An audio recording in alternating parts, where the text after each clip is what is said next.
राज्यात गेल्या आठवड्याच्या तुलनेत पावसाचा जोर कमी झाला आहे. असे असले तरी कोकण, विदर्भ आणि मराठवाड्यासह काही भागात आज मुसळधार पावसाची शक्यता आहे. हवामान विभागाच्या अंदाजानुसार राज्यात घाटमाथ्यावर विदर्भाला आज आणि पुढचे काही दिवस मुसळधार पावसाचा फटका बसण्याची शक्यता आहे.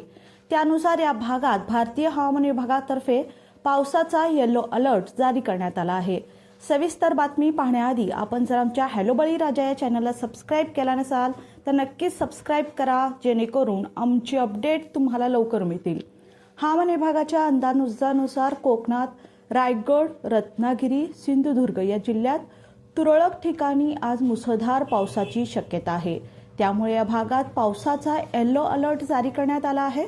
तर मराठवाड्यातही आज मुसळधार पावसाची शक्यता असून संभाजीनगर, जालना, परभणी, हिंगोली, नांदेड जिल्ह्यात पावसाचा येलो अलर्ट जारी करण्यात आला आहे. तर मध्य महाराष्ट्रातील पुणे, कोल्हापूर, सातारा आणि जळगाव जिल्ह्यातही मुसळधार पावसाची शक्यता असून या ठिकाणी देखील पावसाचा येलो अलर्ट जारी करण्यात आला आहे.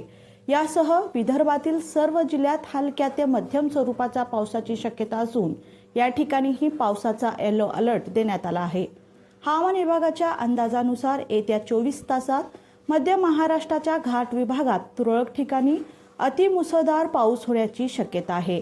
या ठिकाणी 65.5 मिलीमीटर ते 115.5 मिलीमीटर इतका पाऊस होण्याची शक्यता आहे. तर 11 ऑगस्टपर्यंत मध्य महाराष्ट्रात तुरळक ठिकाणी मुसळधार पावसाची शक्यता आहे. यासह कोल्हापूर जिल्ह्यातील घाट विभाग, पालघर आणि ठाणे या जिल्ह्यांना आज पावसाचा येलो अलर्ट आला आहे.